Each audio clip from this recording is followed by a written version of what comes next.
Welcome to SHA, the Sound Healers Association, founded by Jonathan Goldman in 1982, bringing education and awareness of the use of sound and music for healing and transformation. SHA features presentations by founding pioneers in the modern sound healing field, and we have a sound healing directory allowing you to list your work or find practitioners and teachers. There's a monthly online meeting, a blog, a vast resource of articles, and much more. SHA, the Sound Healers Association, is dedicated to bringing harmony to the world of sound.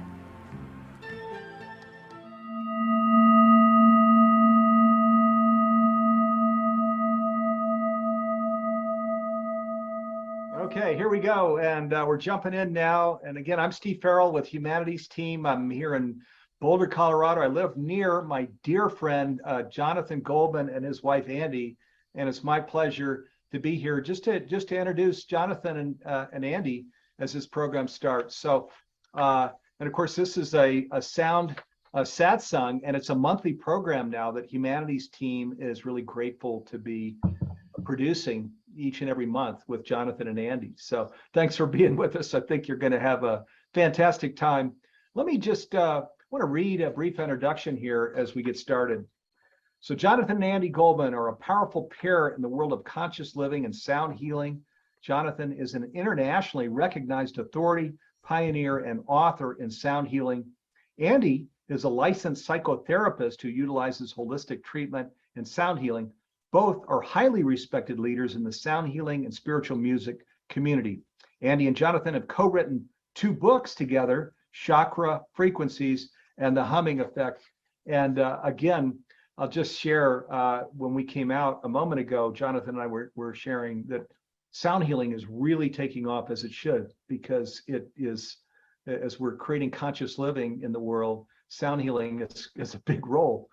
It's an incredibly useful device.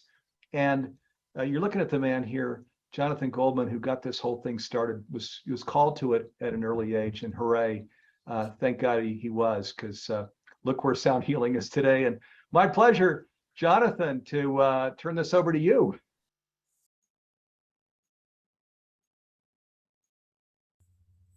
Steve, what a blessing, and thank you so much. I want to thank you and Humanities Team. We just got done with the Global Oneness Summit, which is a vast week-long experience with lots of people in order to bring oneness onto the planet. So Andi and I were just so grateful to be involved in that. So thank you. Thank you. Thank you, Nasiri Suzanne, Sound Healers Association, for the wonderful work that you're doing for the Sound Healers Association. Thank you, Alex Sims, for helping Healing Sounds. What a blessing that is. And thank you, beloved Andi, for just being with me. We'll be bringing you out in the not too distant future. I am Jonathan Goldman, and tonight is a Sound Satsang. And a satsang is, if you like, a gathering of people. It can be a discourse, can be many things. It can be a community, and that's what we are. And indeed, tonight's presentation is divided into a number of things. It's going to be talking about our main topic, which I haven't even introduced to you to yet. The topic is silence. Then the next thing we're going to be doing is a guided global silence meditation. And wow, how are we going to do that? Then we're going to have Andi on to do an astrological assessment. Then we're going to do a guided global Om for planetary and personal healing. Finally, we're going to conclude with a Q&A. So it's divided into 4 or 5 sections. And once again, tonight's is based upon one of the 4 pillars of sound healing that we've presented in the last number of satsangs. And the 4 pillars, just to name them, are: number 1, everything is vibration. Number 2, intent is important. Number 3, we are all unique vibratory beings. And number 4, silence is golden. And tonight we're going to focus on silence and the power of listening in a presentation entitled The Roar of Silence. And stop the presses. I just have to say that silence in the news today, as I was just checking my emails, I'm a big advocate of audibles. I love books on tape, and that's something that I listen to. So I was checking the daily deal on audibles. Most of the time, there are books that I'm not really interested in. But today, I couldn't believe it. The book was called Golden, The Power of Silence. And it was a book on the neuroscience of silence. How crazy is that? And then as I'm downloading it, a friend of mine sends me a text, which is on an article that in the most recent issue of Time magazine on the how listening to silence can change our brain. So I thought, wow, is this timely or what? So I'm really excited right now talking to you. In fact, I'm going to do something which is to get myself centered. I'm going to take a breath and be in silence for a second. Join me.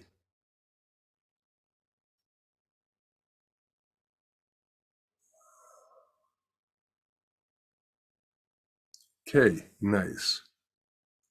So tonight, the roar of silence and the power of listening. I want to honor, first of all, Don Campbell. The Roar of Silence is the name of one of his best books, which focused on the power of tone and breath, and blessings be there. And I will tell you that the first time that I really got into the power of silence was at a presentation that Don Campbell was doing at this wonderful Sound Symposium that was back in the mid-90s probably, and there were hundreds of people there who were working in the field, and I was next to somebody who's pretty well known, and Don was leading a presentation, and we were all making sound together, and he says, now be in silence. And the person next to me was just continuing toning, continuing making sound. I went, shh. And then finally I kind of nudged him, went like this, and he stopped.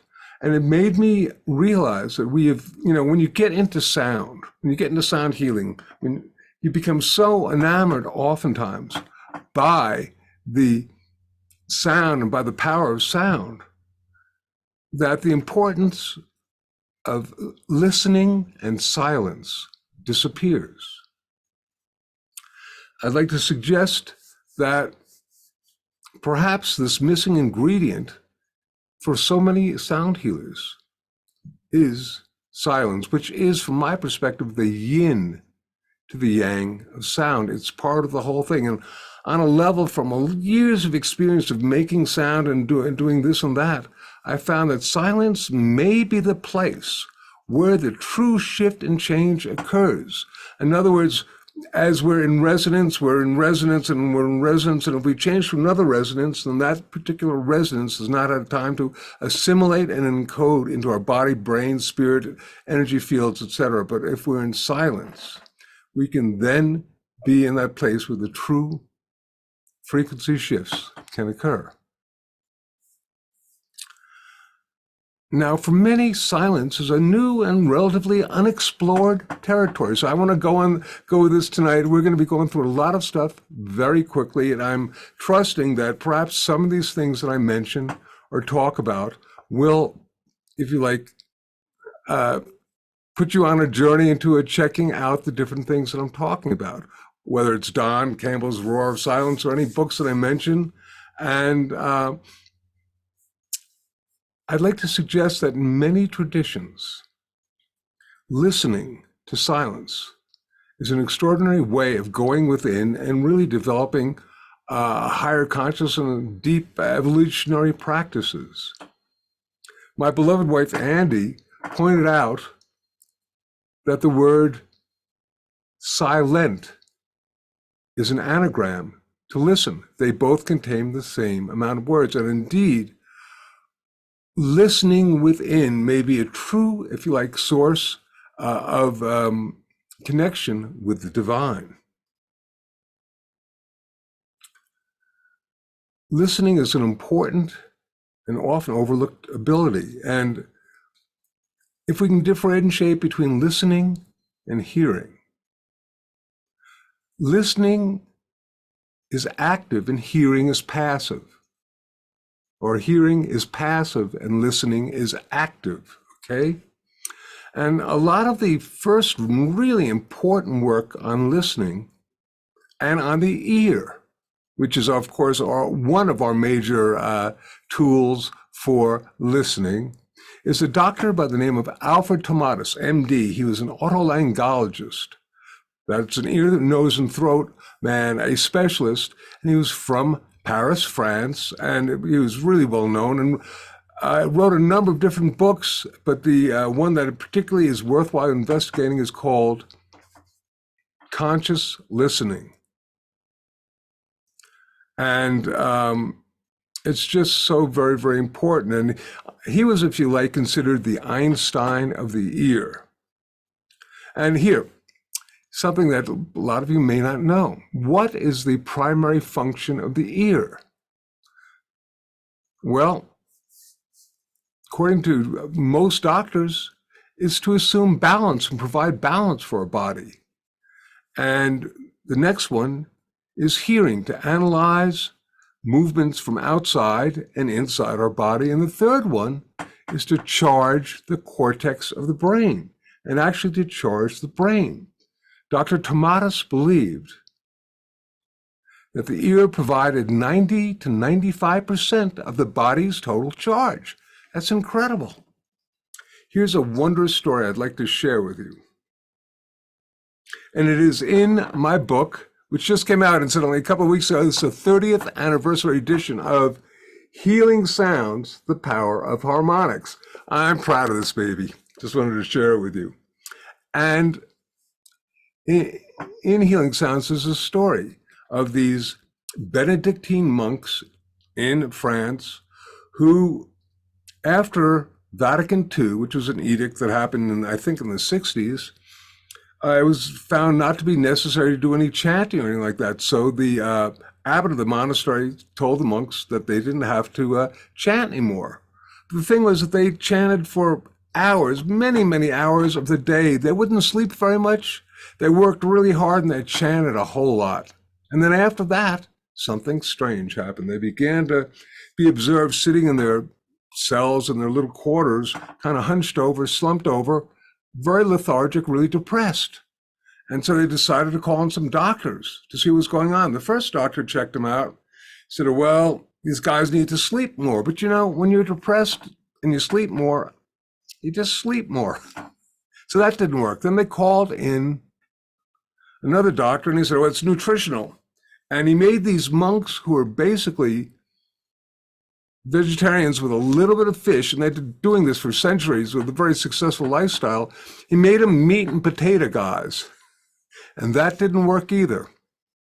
Then they called in Dr. Tomatis, and he understood immediately it was because they had not basically been doing the sound work, the chanting work that they did.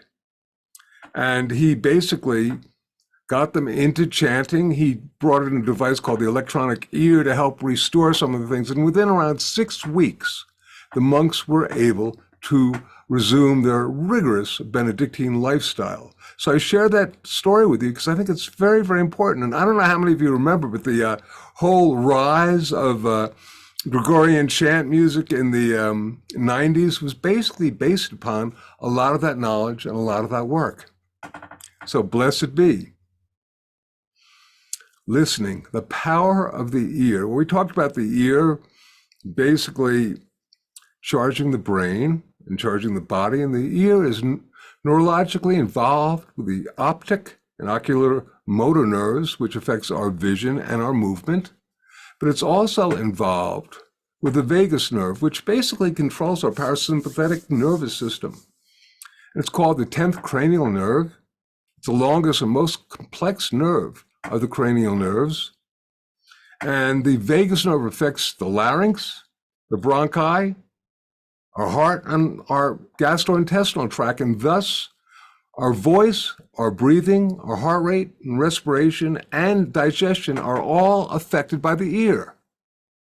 And also with regard to the vagus nerve, it's interrelated with heart rate variability, which involves the coherence or entrainment of our heart and our brain, which is very, very important. So I wanted to just mention those to you right now.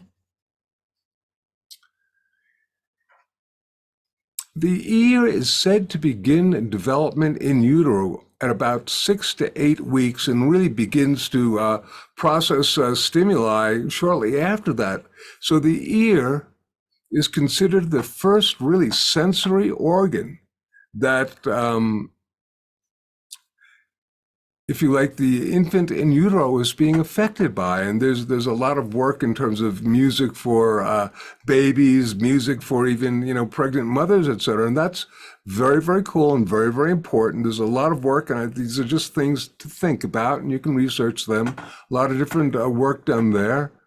And also, I'd like to suggest that the ear seems to be the last sensory organ that we maintain when we pass on. And in fact, many of you may be familiar with a book called the Tibetan Book of the Dead. But the true translation of that title is actually the Book of Liberation Upon Hearing, in the Bardo, which is a place in between realms of consciousness, because the Tibetans have an understanding that for at least 3 days after a person has departed, the, if you like, essence of being can still hear prayers. So people pray around the departed person, giving them instruction on how to pass on to the next realms of consciousness. Pretty interesting. You find similar things in other traditions as well.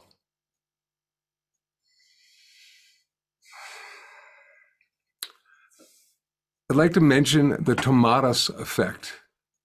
And this is wondrous simply because it basically says that the ear and the voice are interrelated, which of course we know. It says the voice can only duplicate those sounds, those harmonics that the ear can hear.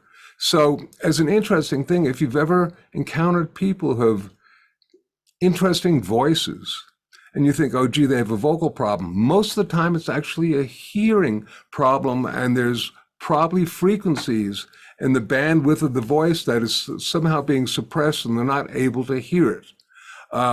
There's so much more that could be talked about on that, but I just wanted to share that as a thought with you and move on to yet the next topic, anahata. Anahata, what's that? Okay, in the Hindu tradition, anahata is the word for the heart chakra. But it's also the word for unstruck sound, because there's the belief that there is struck sound, and then there's unstruck sound, the sound within that we listen to. And anahata is the unstruck sound. So I wanted to suggest that it's very interesting that the word for the heart chakra is the same as the word for unstruck sound, the sound current. And in fact, as a thought, in the Hindu tradition, there are bija mantras, and they're, Om, for example, is one for the third eye. And there are other single syllable mantras for each of the chakras, but the mantra or the sound for the crown chakra, for the sahasrara, the crown chakra, is actually silence. You listen to silence and try to sort of imagine the sound of the silent Om.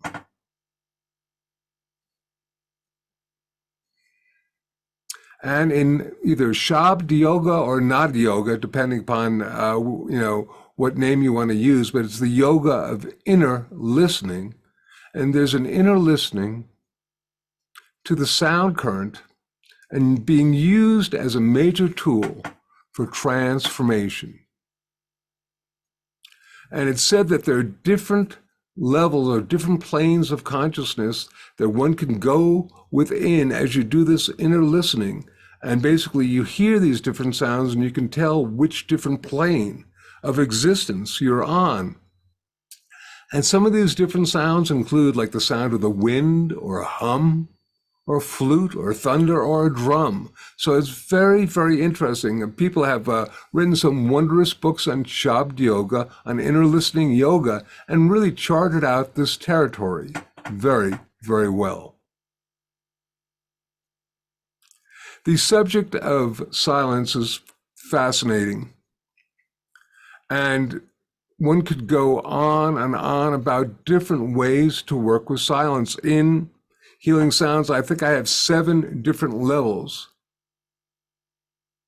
of listening and that work with sound and then silence.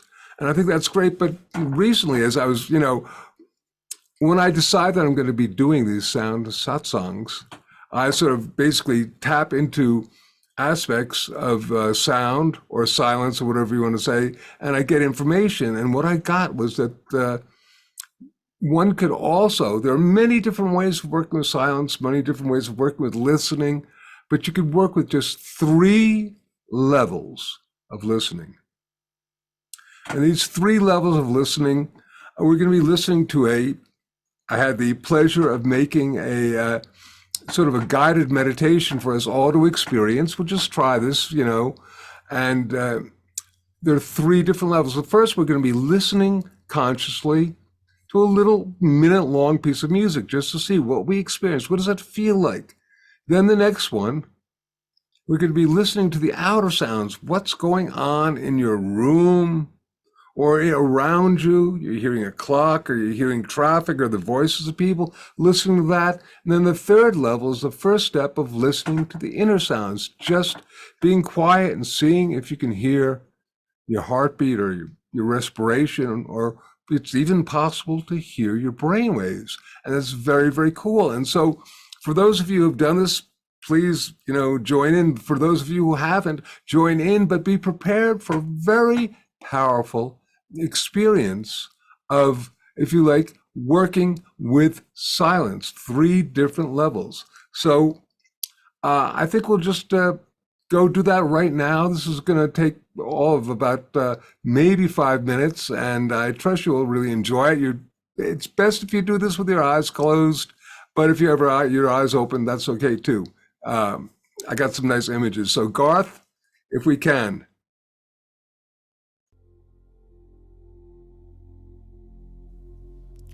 This exercise is divided into 3 parts.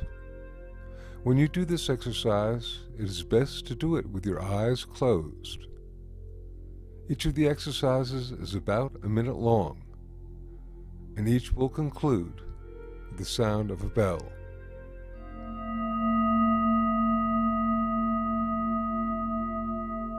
This first portion is designed for you to consciously listen to a minute of music.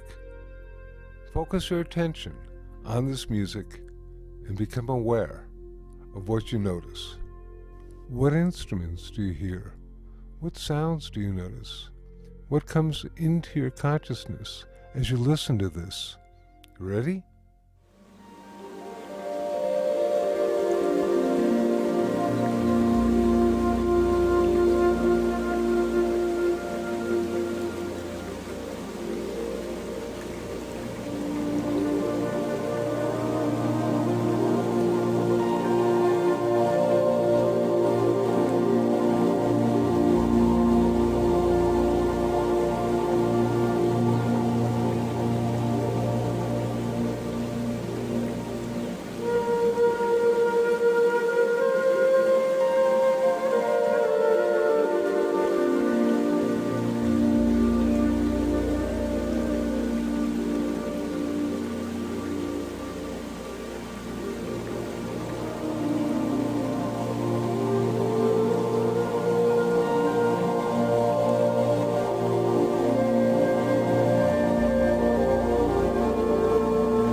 The second portion is designed for you to consciously listen to the outward sounds when you are in relative silence.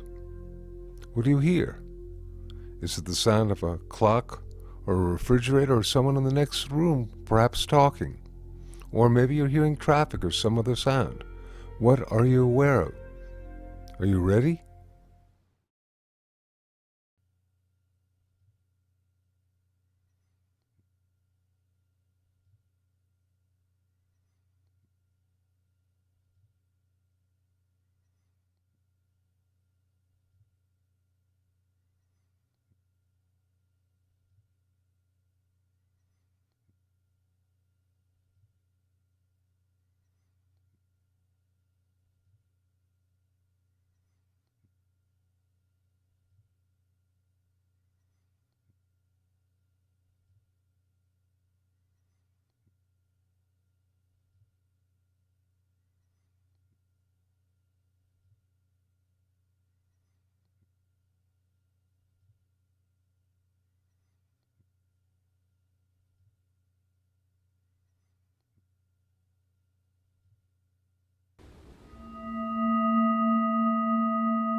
This third portion is designed to consciously listen to your inner sounds that occur when you focus your attention on this in silence.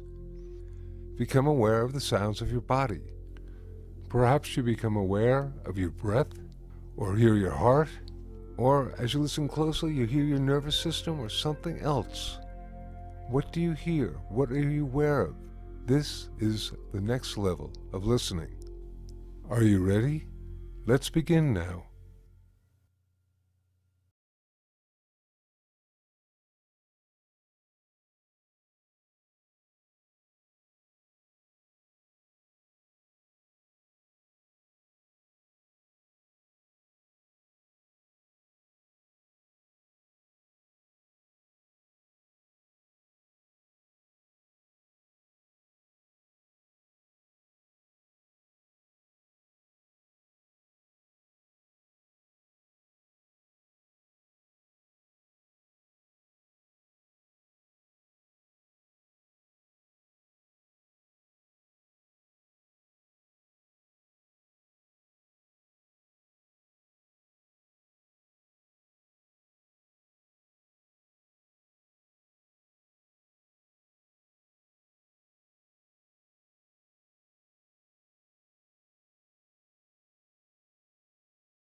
Now come back, open your eyes, and spend a moment remembering what you experienced.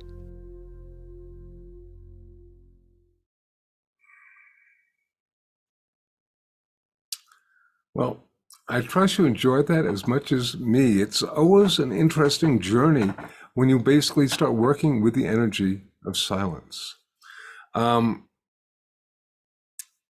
We have just begun to touch on the subject, and even doing silent meditations or silent listening can take a really lengthy time. And I just wanted to give you a little bit of an experience. But here, I want to give you the punchline for the silence in the news, which I came across today. And that was basically some things which I'm going to discuss at another Sound Satsang, which is the dysfunctional ability of loud sounds to create imbalance in us. Don't want to talk about that.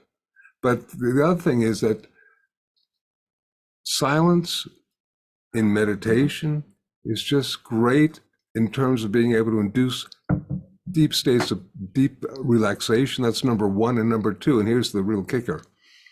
They found that in experiments with animals, with mice at least, that silence was really, really effective at creating neurogenesis, which is growing new brain cells.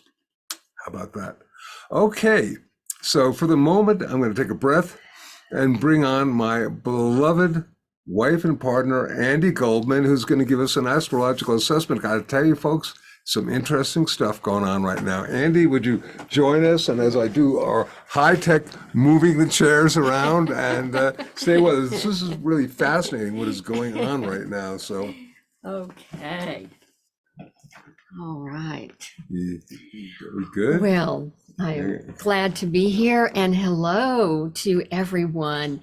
And we thought that tonight would be appropriate to talk about all the astrological energies that are happening on our planet. I know that certainly all the people that I know and people I've talked to, this seems to be such an intense time, and it actually has been, for the last couple of years, but particularly right now. And in fact, today we are having a solar eclipse in the sign of Scorpio. It's at 2 degrees of Scorpio. And now Scorpio is a sign that can bring intensity and emotional intensity. And it's a time, however, where you can go deep and go into that place that Jonathan was just talking about in your own inner silence. And it's a time of reflection. And certainly with this solar eclipse happening today, it's a new moon. There's always, that's what a solar eclipse is. It's when the new moon happens and the sun and the moon are involved. But it is a time to set intentions, to bring in new energy into your lives. And so this solar eclipse in Scorpio, yes, there may be a lot of intensity and emotional turmoil. However, there is also transformational energy that is very present with the Scorpio energy. And so basically what we've got happening with the solar eclipse is an opportunity to make new choices, to release anything that is not serving us for our highest good. We can begin to make those choices where we can come from a place of love rather than fear. So there's a lot of hopeful energy happening with this solar eclipse today. And that's just one of the things that's happening. I want to share something else that is a relatively new concept to me. I've been a student of astrology for many, many years, and this new concept called the Venus star point is really coming into our consciousness. And there's been a lot of research done. And what has happened just a few days ago, the Venus star point entered into the sign of Libra. Its native sign, Venus rules Libra. And what this actually means is that there is a power portal that is opening for this Libra energy to come onto our planet. And that encompasses cooperation, justice, relationships, peace, harmony, balance. All of these are qualities of Libra. And we now on our planet, because of this Venus star point, we have a golden opportunity to come into this portal and to manifest these qualities and to focus on these frequencies of balance and love and harmony. So we've got that happening, plus the new energies, the new intentions that we are setting because of the solar eclipse. And so it really is a time of hope from my perspective. and I think actually a real key to actually manifesting those new intentions and manifesting those beautiful qualities of Libra, a real key is gratitude. Being in gratitude, that opens the door to love. And right now, with this solar eclipse, the energies are amplified. So we want to be especially mindful and cognizant of where we are putting our focus. We have that choice to put our focus on those positive aspects that we want to bring into our life. Now, we are all human, and we know that those negative thoughts and emotions creep in. And I think if we can just be mindful, oh, they're there. Yes, let me switch them over to the positive aspect rather than that negativity. So that's why I feel that this time is really a very hopeful time. And we want to just stay as positive as we possibly can during this time. And I have to share this this quick little anecdote. Last week, Jonathan was voting for the Grammys, and he came across a song actually by Willie Nelson, who I totally adore, who I love. And the name of the song, which he voted for, is called Energy Follows Thought. Ha ha, perfect for what I'm talking about right now. Energy follows thought.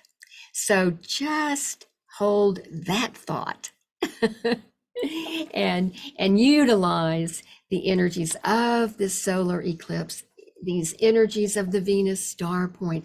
Utilize them with the energy of positivity, gratitude, and love.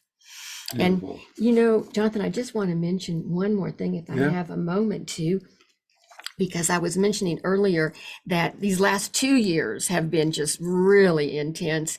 And there's been an astrological aspect. Saturn has been squaring the planet Uranus, and that has brought these intense energies. And there's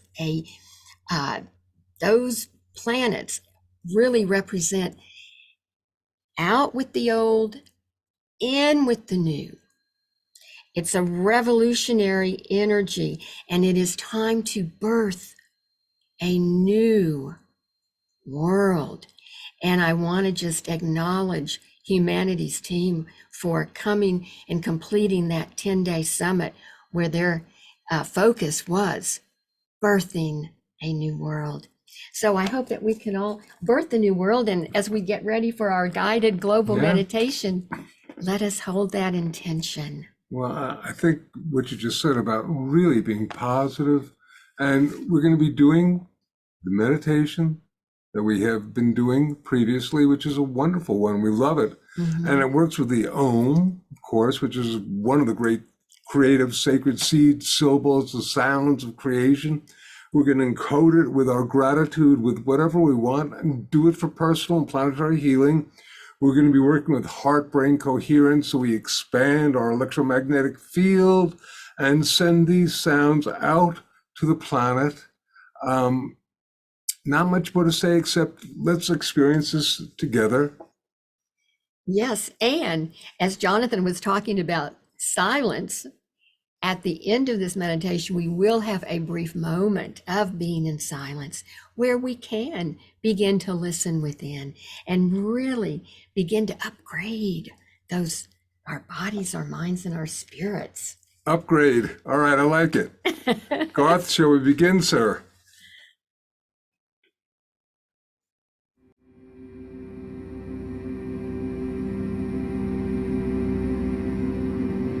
The purpose for this meditation is to project a sound encoded with the energies of light and love and project healing to the Gaia matrix, our beloved planet Earth.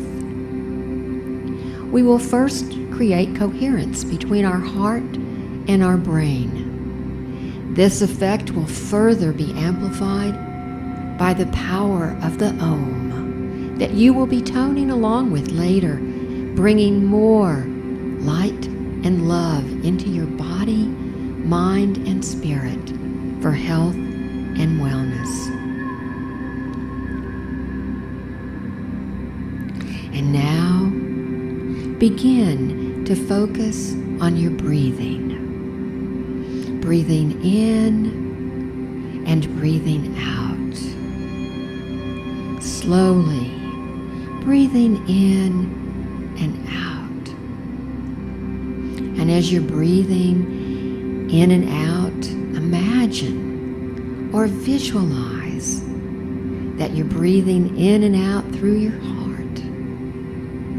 As you're breathing in and out through the area of your heart, remembering that it is love that breathes each breath. And it is love that causes each beat of our heart. Continue breathing slowly, breathing in and out in this manner. And now, I'd like you to call to mind something that has brought you a great deal of appreciation, gratitude, something that you are feeling very good about. This might be an experience with another person. Perhaps it's a beautiful sunset. It may be a beloved pet, a spouse. But it is something that has brought you loving kindness and gratitude and appreciation. And as you're breathing in and out through your heart, feeling this appreciation, feeling this gratitude, you're creating a beautiful coherence between your heart and your brain. And your heart, through this coherence, is expanding, getting larger and larger, and connecting with all the heart and loving energy on our planet in this moment. This is just a wonderful way of creating a very powerful heart activation, and you'll be amplifying this with the sound of the Om. Continue breathing slowly and deeply while feeling appreciation and gratitude, and imagining your breath going in and out through your heart. Now, visualize this energy and begin to sense a radiant light around you that is permeating every cell of your body and resonating your heart chakra. In a moment, we'll begin to gently sound forth with the power of the Om. And as you do this, visualize the planet Earth as a holographic image floating in front of you. Imagine bathing the Earth in a healing field of light and love that you are creating through your sacred sound. Now, let us begin to make the heart sound of the Om, bringing the energy of global harmonization, peace and healing to our beloved planet, Earth.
And now, one last time.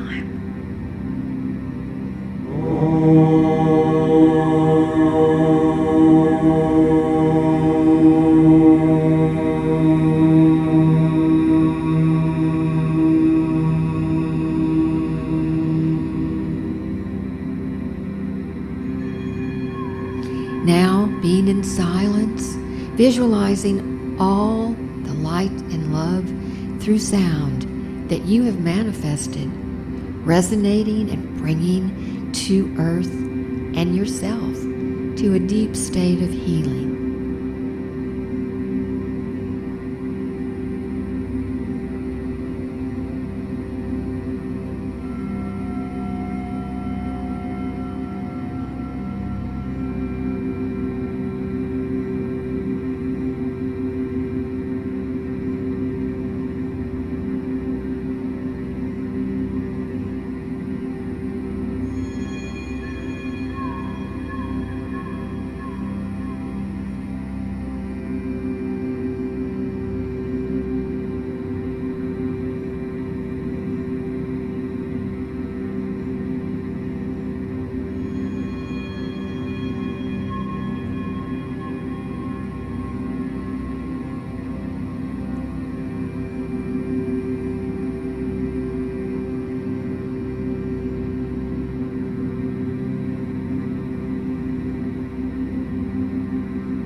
And when you feel ready, open your eyes and know that you have contributed to personal and planetary healing.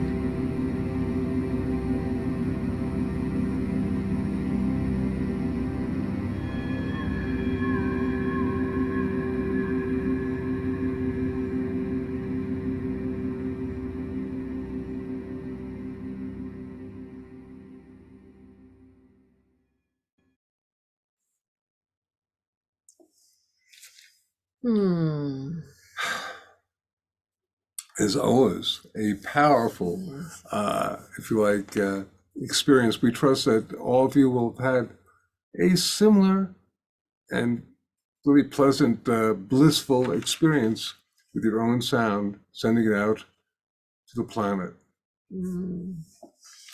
All right. And Jonathan, I would love to get into the Q&A. Oh, we have the magic questions. Let's see. Will we? Okay, we got time. Do we have time? For one, Yeah. Liz? Yeah. Okay. We love, by the way, when we get questions, and oftentimes we have time for just one question. But anyway, tonight And we have time for a question from Portland, Oregon. And this is from a person named Martha. And Martha would like to know, her question is, tonight's subject was on silence. That got me thinking, can someone who is deaf experience any benefits from sound healing? Well, wow, Martha, that's a fabulous, perfect question. Jonathan. good question. Thank you for that question. Okay, I'm going to answer this twofold. First, with a little bit of science, and then with a little bit of a story. The science, first of all, is that there are literally three ways that the ear works. First is through air conduction, through hearing through our ears. Sound goes into our brain that way through the auditory pathways. Second one is called bone conduction. And the third is called skin conduction. So there are three different ways that we hear. And this is one of the reasons why, for example, you sometimes have fabulous dancers who are able to dance on stage because the floor is vibrating with the sound, and they're able to pick up the vibrations and the rhythmic patterns through their body. So number one, with the concept of, not necessarily air conduction, because oftentimes people who are deaf have some sort of problems with hearing in that fashion, but often obviously either through skin conduction or bone conduction, we can pick up the vibroacoustic resonances of the sound. Many years ago, I was doing a workshop at a healing arts center, and it was a sound workshop on toning and resonating the chakras. And for some reason, there was a woman who was totally deaf. She could read lips. And I said, you must come to this workshop. And I got her to come to the workshop. And then we went through the experiences, about a 2 or 3 hour workshop on resonating the chakras with actual sound, audible sounds. And she was able to read lips so she could follow my instructions, so she couldn't hear. And then at the end, she was in tears. And I was really upset because I'd never done anything like this before. And I thought, oh my goodness gracious, did I do something really in error? And I said, oh, I'm so sorry. And she basically mouthed to me, but I could understand her. No, it's just, and she was probably in her early 20s or whatnot. She said, no one has ever shown me the power of my own voice until now. And she continued to weep. And I was just like, so I'd like to suggest that it is possible for people who are deaf to have a profound experiences with sound as a healing modality. I just want to share that story with you. Well, and as always, we're at the end of our hour of our Sound Satsang. But you know what? I would like to invite people, if anybody has questions about any aspect of sound and sound healing, please, we would love for you to send your questions to us on our website, which you could email us at info@healingsounds.com, and any question that you have, because we may end up doing a longer Q&A. So, perhaps even a Q&A session. We've done, I think, 5 sessions so far. And, let's see if you assist in co-creating this as a Sound Satsang. Send us your questions at info@healingsounds.com.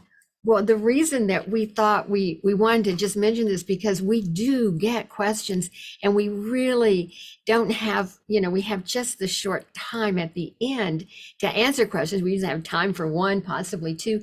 And so we thought, hey, let's invite everybody, just send in your questions and maybe we'll just have more. A giant Q&A. Well, a lot more time. So that's info@healingsounds.com.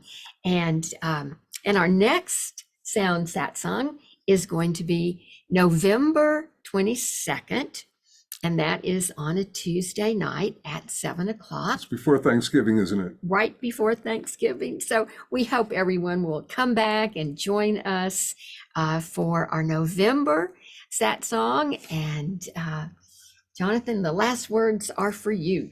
Well, it's a wonderful community that we have here. And it's just so wonderful to be sharing with you. This is one of the high points of my month, is being able to do these and share with you. And I really appreciate not only the experience of this, but later on, we do post this on Facebook and on YouTube. And, we have a lot of people see these too. So we trust that these teachings and these experiences will really go out there, because it's so very, very important. Oh, and tonight I love talking about sound and silence, but I really want to say a very special thank you to Humanity's team. And it is just our joy to be partnering with them for our Sound Satsangs. And Garth, who is our beautiful man behind that curtain, is just wonderful. So we want to say thank you to Humanity's team. Thank you to all of you who have joined us tonight. And please, if you're interested in becoming a member of SHA, the Sound Healers Association, Please, Nasiri Suzanne is standing by, ready to answer any of your questions. So hope you'll decide to become a member as well. As always, we send blessings of love and light through sound to you. And remember, we heal the planet. We heal ourselves. We heal ourselves. And we heal the planet. Hey, have a great, great next month. See you soon. Bye-bye.